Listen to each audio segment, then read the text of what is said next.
I want to start by telling you something about myself that most people would never guess just by looking at me. I am not what the world would call conventionally attractive. I know this. I have known it since I was 7 years old, and a kid named Tommy Briggs pointed at me on the playground and announced to an entire crowd of second graders that I looked like a cartoon character who had been dropped on his face. Kids are cruel in the most efficient way possible. They get to the point fast, and the point sticks. Growing up with a face that people feel comfortable making jokes about does one of two things to a person.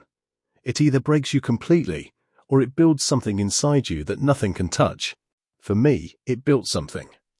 I became the kind of man who worked twice as hard, listened 3 times more carefully, and learned that the way you treat people matters more than any face you were born with. My name is Nathan Okafor. I am 34 years old. I run a mid-sized logistics consulting firm that I built from absolutely nothing over a span of 8 years. I am not rich in the way that people throw the word around carelessly, but I am comfortable in a way that took real sacrifice to achieve. I mention this not to boast. I mention it because it becomes important later. Painfully, almost comically important. I met Vanessa at a mutual friend's birthday, gathering about 3 months before the dinner that changed my life. She was stunning in the way that certain women are stunning, deliberately, almost architecturally. Every detail about her appearance seemed considered, constructed, and aimed. She had dark hair that fell in a perfect wave past her shoulders, the kind of laugh that carries across a room and makes everyone look, and a social confidence that I found genuinely magnetic. I am not too proud to admit that I was immediately drawn to her. She approached me that night, which I found surprising. We talked for nearly 2 hours. She was funny, sharp, and seemed curious about my work. She asked real questions, not the polite, surface-level questions people ask when they are waiting for their turn to talk, but questions that dug into things. At least, that is what I believed at the time. We exchanged numbers. She texted first. We met for coffee, then a long walk through the city, then a quiet dinner at a place I loved near my apartment. For 6 weeks, everything felt genuinely good. She laughed at my observations. She shared things about her own life, a difficult childhood, a strained relationship with her mother, professional ambitions she was still chasing. I listened to all of it and took it seriously, because that is what I do. I suppose I should have noticed certain things earlier. The way she sometimes went quiet when I talked about my work and then steered the conversation back to herself. The way she occasionally said things that had a small, sharp edge to them. A comment about how I should consider updating my wardrobe. A suggestion that I try a different haircut. A remark about how a man in my position should probably drive something nicer. I absorbed these comments and chalked them up to personality quirks. I told myself that people who are direct are sometimes uncomfortable to be around, but directness is not a flaw. I was wrong. What I was calling directness was something else entirely. About 7 weeks into whatever we were doing together, Vanessa called me on a Thursday evening and said she wanted to organize a dinner. A group dinner, she explained. Friends of hers whom she wanted me to meet. She framed it as a natural step, something couples do. I agreed immediately, and even offered to make the reservation, since I had a relationship with the owner of a decent Italian restaurant not far from downtown. She declined the offer and said she would handle everything. I should have noticed that too. The night of the dinner, I arrived at the restaurant at 7 o'clock sharp, wearing a blazer I had bought relatively recently, and feeling the particular kind of nervousness that comes with meeting a partner's friends for the first time. I wanted to make a good impression. I had even thought about conversation topics, which is something I rarely do. The restaurant was a large, upscale establishment. Not the quiet place I had suggested, but somewhere significantly more expensive, with high ceilings, white tablecloths, and the kind of ambient lighting that adds $30 to every dish on the menu. I did not recognize it as the place I had called to make a reservation. Vanessa had chosen somewhere else entirely. I found the table, or rather, I found the tables, because what Vanessa had arranged was not a small group dinner. Pushed together along the back wall of the restaurant was a configuration of tables that seated at least 22 people, and most of those seats were already filled. I stood at the edge of that arrangement for a moment and just looked at it. Vanessa was at the center of the long table, laughing at something someone had said, wearing a red dress that she had clearly chosen for maximum effect. When she saw me, she waved me over with the casual energy of someone gesturing to a waiter. "Nathan, you made it. Come, sit down." I sat in the empty seat beside her. The people around me were a mix of ages, mostly late 20s to mid-30s, and they were all, I noticed immediately, strikingly attractive in that same deliberate, constructed way that Vanessa was. There was a quality to the group that felt almost curated, like they had all been assembled with a specific aesthetic in mind. I introduced myself to the people nearest to me. A woman named Priya to my left, pleasant enough, who gave me a polite smile before returning to her prior conversation. A man named Colt across from me, who looked me over once with an expression I could not quite interpret, and then turned away. I reached for the water glass and focused on being present and relaxed. The trouble began almost immediately, and it began so casually that it took me a moment to understand what was happening. Vanessa was in the middle of telling a story to the group, something about a recent trip she had taken, and she paused, looked at me with an expression of theatrical affection, and said, "And then I thought, maybe I should bring Nathan. But then I pictured his face in all the photos and, honestly..." She trailed off and laughed. Several people at the table laughed with her. I felt my face go still. There is a particular skill I developed over a lifetime of being on the receiving end of comments about my appearance, the skill of not reacting visibly. Your face becomes a kind of controlled surface, smooth and neutral, even when something underneath it is cracking. I deployed that skill immediately. "He's a good sport about it, though," Vanessa continued, patting my arm. "That's his best quality, honestly. He doesn't take himself too seriously." More laughter. Softer this time, but still there. I picked up the menu and studied it. I told myself this was just Vanessa's sense of humor. Edgy, sometimes cutting, but not malicious. I told myself she would not have brought me here to humiliate me in front of 20 strangers. I was, once again, wrong. Over the next hour and a half, I watched the dinner unfold with a growing and specific kind of dread. The table ordered lavishly, multiple appetizers, bottles of wine that I recognized as expensive, entrees from the higher end of the menu, desserts that nobody at our end of the table had agreed to, but which appeared anyway. Vanessa ordered freely and enthusiastically, and the people around her followed her lead with the ease of people who were accustomed to dining this way. I ordered a pasta dish and a glass of still water, which earned me a brief, amused look from Colt that I chose not to acknowledge. The comments about my appearance continued, woven into the conversation at irregular intervals, like small, deliberate detonations. At one point, Vanessa leaned over to the woman named Priya and said, in a voice that was not even slightly lowered, "You know what's funny? He's actually quite successful. Isn't that wild?" She said it with the tone of someone describing an improbable magic trick, the emphasis clearly on the dissonance between what I looked like and what I had managed to achieve. Priya looked at me with an expression that I will describe as politely sympathetic. "That's great," she said, meaning none of it. At another point, a man further down the table, I never caught his name, made a joke about whether I had considered surgery of some kind, and Vanessa laughed harder than anyone else. The joke travelled down the table and came back in a slightly different form, and she laughed at that version too. I sat through all of it. I ate my pasta. I contributed to the conversations that were actually conversations, rather than performances. I asked people about their work, their lives, and the things they cared about. A few of them, I noticed, looked genuinely uncomfortable with the direction the evening had taken.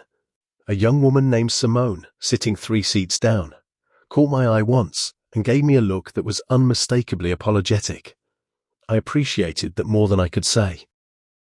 What I did not do was leave. And I want to explain why. Because it would be easy to assume that I stayed because I was desperate or because I lacked self-respect.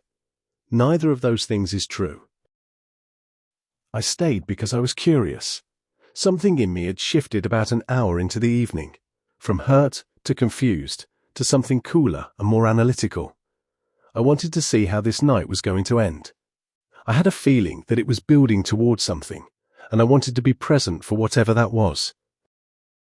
I did not have to wait long. At approximately 9:15, Vanessa stood up from the table. She did it with a kind of theatrical finality, straightening her dress, smoothing her hair, picking up her purse from the back of her chair with deliberate ease. The table quieted. People looked at her in the way that people look at someone who has been the center of gravity in a room all evening and is now indicating that the evening is over. "This was perfect," she said, to the group in general. "Exactly what I needed." Then she looked at me. She smiled. It was a beautiful smile. She had always had a beautiful smile. And there was something in it that I now recognized clearly for what it was. It was the smile of someone who believed that they had won something. "Be grateful," she said, "for all of this, for being included." And then she walked out. And one by one, with varying degrees of haste and varying expressions on their faces, her 20 friends followed her. Some quickly, eyes down. Some slowly, with the casual entitlement of people who had never in their lives considered that a bill was their responsibility. The young woman, Simone, paused at my shoulder as she passed and said, very quietly, "I'm sorry. I didn't know it was going to be like this." And then she was gone too. I was sitting alone at a table set for 22 people in an upscale restaurant, surrounded by the wreckage of a dinner I had not planned, had not been consulted about, and had not agreed to host. The waiter appeared beside me with the restraint of a professional who had clearly seen a great many things in this business. "Sir," he said, "shall I bring the check?" "Yes," I said. "Please." The check was $4,312. I looked at it for a long moment. I thought about Vanessa's smile. I thought about be grateful. I thought about every small humiliation of the past 2 hours, every laugh, every comment that had been designed to diminish me in front of witnesses. I thought about the woman who had asked real questions over coffee 6 weeks ago, and whether that person had ever actually existed, or whether she had been a performance from the beginning. And then I did something that surprised even me. I called the manager. His name was Gerald, a compact, serious man in his 50s, with the careful energy of someone who had managed complicated situations before. I explained to him, calmly and without embellishment, what had happened. I told him that I had arrived expecting a small group dinner, that the group had expanded to 22 people without my knowledge, and that the organizer had left the entire bill with me after an evening that I could only describe as deliberately humiliating. I told him that I was willing to pay for what I had ordered, the pasta, the water, and that I thought it was reasonable to have a conversation about the rest. Gerald listened with the focused attention of someone who was both hearing a human story and calculating a professional response simultaneously. "Sir," he said, "I am going to need to ask you a few questions." Those questions turned out to be quite important, because Gerald, it emerged, had also been watching the evening unfold. The staff had noticed things. They had noticed the way the table had been arranged, the way the ordering had been conducted, and this was the part one had not anticipated, the way Vanessa had spoken to the waitstaff throughout the night, which had apparently included a series of sharp, dismissive comments that his team had endured professionally but not forgotten. What Gerald told me next completely reordered my understanding of the evening. One of the waitstaff had overheard Vanessa telling a friend, approximately 20 minutes into the dinner, that she had a sure thing at the end of the table who would cover everything, that it was almost too easy, and that they should order whatever they wanted because she had, and I am quoting Gerald quoting his staff member, handled it. She had planned this from the beginning.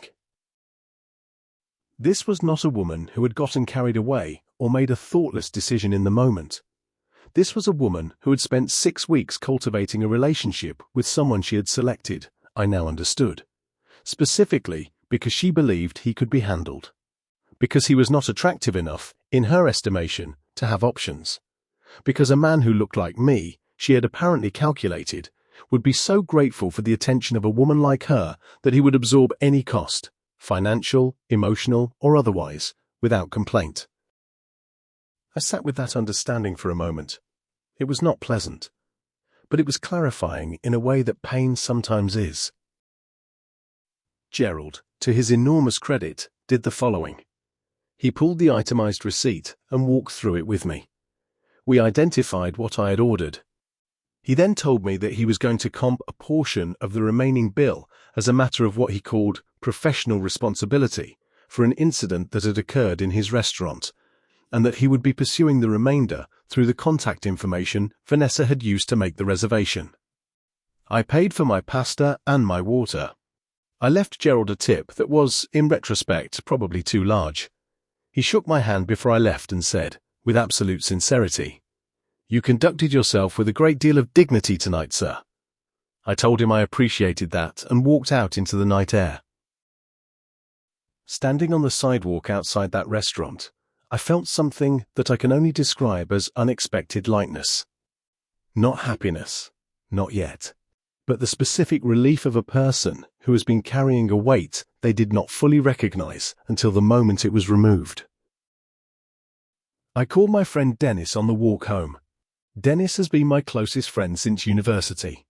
He is the kind of person who answers the phone at any hour and listens with his whole attention, and I have never once taken that for granted. I told him everything. He was quiet for most of it, with the particular silence of a man who is containing a strong reaction out of respect for your need to finish speaking. When I was done, he said, "Nathan, brother, are you okay?" I told him I thought I was. "Good," he said, "because I need you to listen to me very carefully. What happened tonight says absolutely nothing, not one single thing, about who you are. You understand that?" I told him I understood it intellectually. "Work on understanding it in the other place too," he said. "The place where you actually believe things." That conversation mattered to me more than I can properly articulate. In the weeks that followed, I heard things through the mutual connections that exist in any mid-sized city's social ecosystem. Gerald had, true to his word, pursued Vanessa for the remainder of the bill. She had contested it aggressively at first, then less aggressively, then not at all, after Gerald made clear that he had staff prepared to document exactly what they had observed and heard that evening. She paid. I also heard, through a roundabout chain that involved Dennis knowing someone who worked near Vanessa's office, that several members of the dinner group had been considerably less comfortable with the evening than they had appeared in the moment. Simone, the young woman who had apologized as she left, had apparently spent the following week telling people in their shared social circle what she had witnessed. The story had not reflected well on Vanessa. I did not reach out to Vanessa. She did not reach out to me. The silence was mutual, and, on my end at least, deliberate. There was nothing she could say that I needed to hear, and nothing I wanted to say to her that would have served any good purpose. What I did do in those weeks was think. I thought about what I had believed about myself before that dinner, and what I believed about myself after it. I thought about the particular vulnerability of wanting to be chosen by someone who seems to be doing you a favor by choosing you. I thought about how easy it is to accept a diminished version of yourself in exchange for the feeling of being wanted, and how that bargain always costs more than it appears to. I thought about my face, which I have never loved but have long since made peace with. I thought about all the years I had spent becoming a person of substance, building something real, developing genuine curiosity about the world, learning to be the kind of friend and colleague and human that people could rely on. And how none of that had protected me from 6 weeks of being profiled as an easy target by a woman who had calculated my vulnerabilities with the cold efficiency of someone who did this regularly. And then I thought about what Dennis had said. about understanding things in the place where you actually believe them. Here is what I came to believe. I came to believe that the way we see ourselves sets the conditions for how others see us. Not entirely. There will always be people like Vanessa, people who do cruel things regardless of what signal you send, but substantially. I had spent years building myself on the inside while quietly accepting a narrative on the outside that I was somehow less than, less desirable, less worthy, that the rules applied differently to me because of something I had been born with and could not change. That narrative was a lie, and I had been the one keeping it alive. I am not saying this in the inspirational, oversimplified way that gets printed on motivational posters. I am saying it as a specific, hard-won conclusion. I had made myself available for what Vanessa did to me, not because of my face, but because somewhere inside me I had accepted a story that my face told about my worth, and that story was not true. About 2 months after the dinner, I ran into Simone at a gallery opening that Dennis had dragged me to on a Saturday evening. She recognized me before I recognized her. She touched my arm lightly and said, "Nathan, I'm so glad you're here. I owe you an apology." I told her she owed me nothing, that she had apologized on her way out the door, and that I had meant it when I said I appreciated it. "I should have said something during the dinner," she said. "I kept waiting for the right moment and it never came, and then it was over. I've thought about that a lot." I told her that it is genuinely difficult to intervene in those situations, and that I did not hold it against her. We talked for a long time that evening, about art, which neither of us knew as much about as we probably should have given that we were at a gallery, and about work, and about the kinds of experiences that clarify things for you, whether you want them to or not. Simone was thoughtful and direct and funny in a way that did not require an audience. At the end of the evening, she gave me her number, not with any particular agenda attached, just as a person extending genuine connection to another person. I called her the following week, and we had coffee, and several weeks after that we had dinner, a quiet dinner at a place I suggested, which seated exactly 2 people. That was 4 months ago. We have had many dinners since. I am not telling you this to wrap the story in a tidy romantic resolution. Simone and I are still in the early and uncertain stages of knowing each other, and I am deliberately not rushing anything or measuring it against some imagined endpoint. I am telling you this because of something Simone said to me recently, on an unremarkable Tuesday evening when we were sitting in my apartment after watching a film and talking about nothing in particular. She said, "You know what I noticed about you that night at the restaurant?" I said I could not imagine. "You never stopped being yourself," she said, "the whole night, all of it, and you just stayed exactly who you were. That was the most interesting thing I had ever seen anyone do." I thought about that for a long time after she said it. I still think about it. Here is the thing about the night that Vanessa stood up and smiled and said, "Be grateful," and walked out. She was not entirely wrong. Not in the way she meant it. Not in the condescending, transactional way she meant it, as though I should have been thankful for the privilege of funding her evening with her beautiful friends. She was wrong about that. But there is a version of be grateful that turned out to be true. Be grateful for the clarity. Be grateful for the moment when a thing you half believed about yourself is tested and found to be false. Be grateful for the Gerald who extends professional dignity to a stranger in a difficult moment. Be grateful for the Dennis who picks up the phone and tells you the truth. Be grateful for the Simone who watches quietly and apologizes when it matters and finds you again later. Be grateful for the knowledge of what you will not accept, because that knowledge is expensive and it is useful, and once you have it, it belongs to you in a way that nothing can take back. I am Nathan Okafor. I have a face that people have made jokes about since I was 7 years old, and a company I built from nothing, and a best friend who answers the phone at any hour, and a woman across a restaurant table who laughs at things that are actually funny. And I am, in the fullest and most specific sense of the word, grateful.